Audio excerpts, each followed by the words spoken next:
So in this video, we're going to have a look at different stitches you can use for the trees. I've got one here that's a finished version, and I've used a couple different stitches. This is straight stitch worked in 2 different colors and 6 strands, quite densely. This is fly stitch worked quite close together.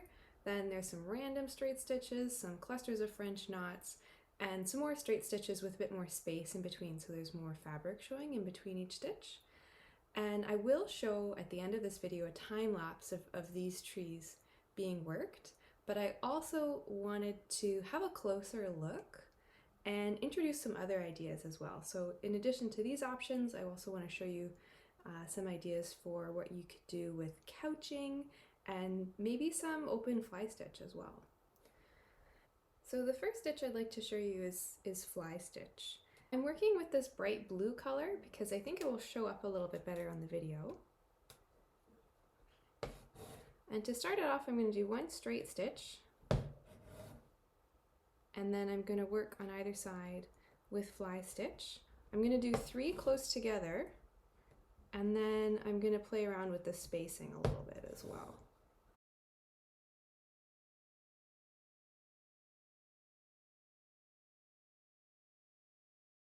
So if you work them close together, then you get quite a dense stitch, but you can also leave space in between them.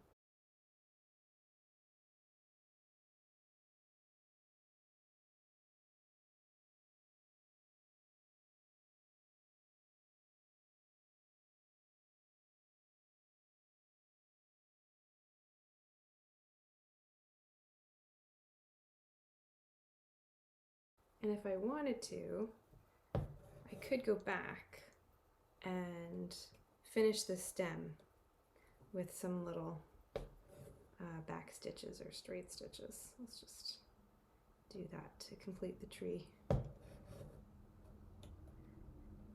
And if you were to use this stitch on one of the larger parts of the tree, or maybe in the clouds, you can create a pattern by maybe having 3 that are close together, and then 3 that are far apart, and then 3 that are close together, and 3 that are far apart, and you can really kind of have fun playing around with the patterns here.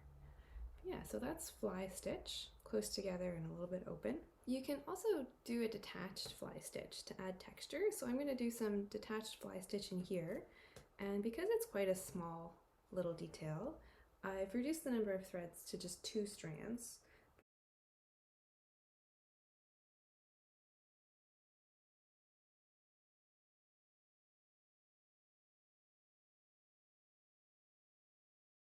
And there you go. Those are a few ideas on how you can use fly stitch. You can work it densely with all 6 strands, you can leave space in between, or you can do a few little staggered individual fly stitches to just add a bit of texture. So sticking with the blue theme, let's have a look at how you can use French knots to create little textured shrubs.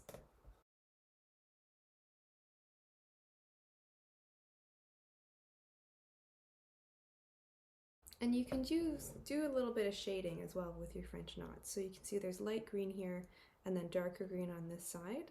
So you can definitely mix up your shades.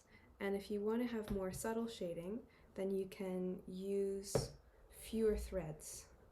So then you can get more dots in.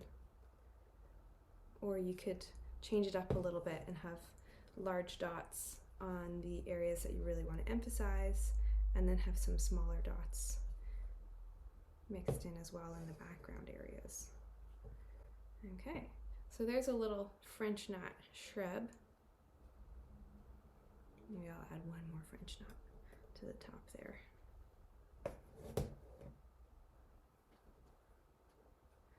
And I've just used them on these small ones, but I think that the French knots would also look really nice. If you could fill this whole tree with French knots in different colors of green, that would look really lovely. In fact, I think it would look really cool if somebody did the whole painting in French knots, like a pointillism painting. So if you really love French knots, give that a go and send me a photo, because I would love to see what that looks like. Okay, so that's French knots for you. Let's have a look at how to use straight stitches.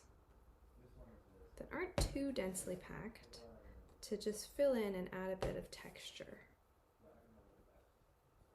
I'm trying to follow a little bit the direction of the lines on the painting, but I'm also using the direction of basically deciding that I want all of the lines to be pointing towards the center of the tree. You could also make them completely random. It's completely up to you. You can decide how much space you want to keep in between these. You could have it more dense at the bottom and then a little bit less dense and more sparse at the top, and that would create a nice shaded effect. So for example, here it's quite dense, but then if I just do a few at the top here, it'll start to look like there's some monochrome shading going on.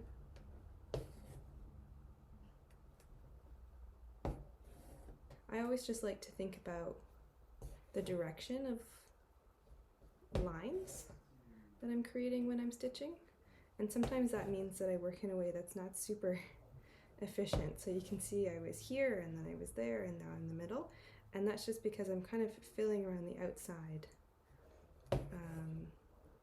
Almost like when you're drawing a clock. And then I'll go back and forth and just fill it in. But that has helped kind of frame the shape and help me decide what direction the stitches are going to be in. You can also play around with shading by changing the color of your thread. You've got this cluster here of light green trees, and then behind it there's the darker green.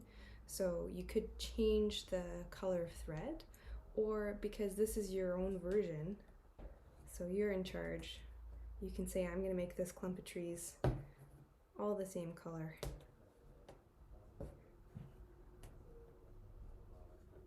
So it just looks like one really big tree.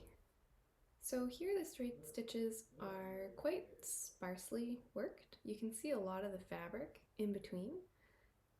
When you work them closer together, it can look really cool as well, and it can almost look like brush strokes of a painting. So let's have a look at that using this big tree here. I'm starting off with this lovely electric blue in 6 strands.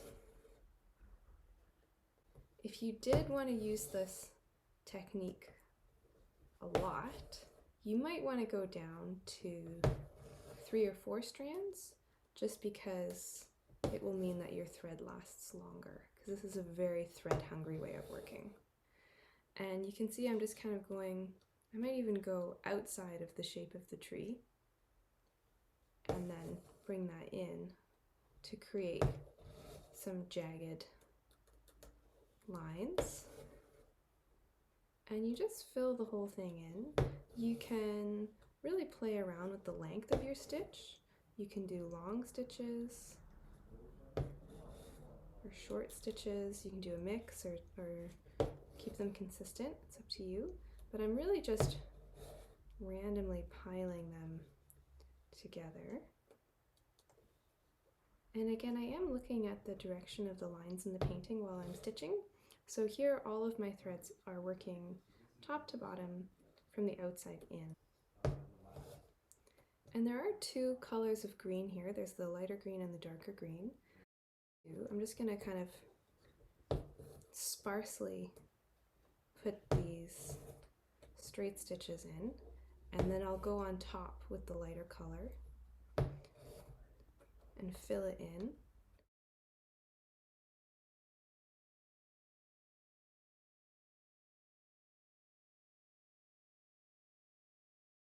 And so that's what you get if you work straight stitch more densely in 2 different shades of blue. It gives this really nice painterly effect. I think that the light bounces off the threads nicely, and because it's straight stitch, what I've done as I was stitching is I really tried as much as possible not to split the threads as I was bringing the needle back up. So I wasn't bringing the needle up in between these stitches, because then that that has another name that's called split stitch, which is also another really nice filler stitch.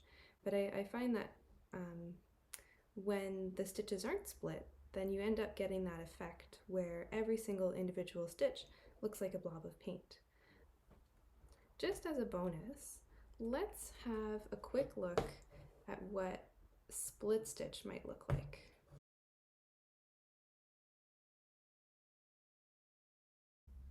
So you can see I've got these 3 points forming here. I would probably have the points starting from the end of the tree where there are these pointy bits, and then working down till I reached a certain section, and then repeating that process again, just so that the tree still has that sort of jagged look.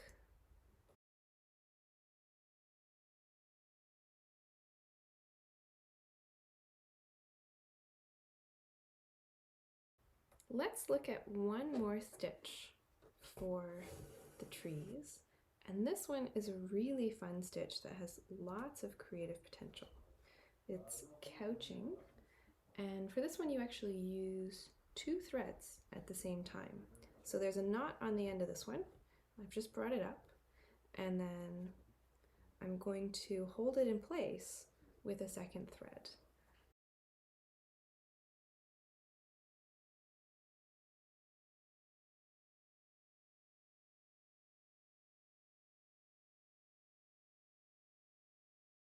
Couching is one of those stitches that is really kind of fun once you get into the flow of it.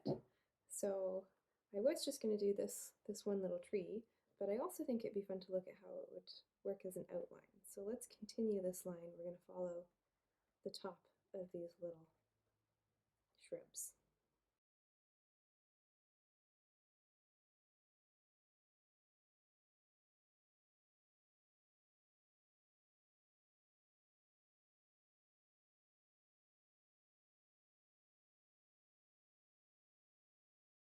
Of course, you don't have to use 6 different stitches when you're filling in the trees.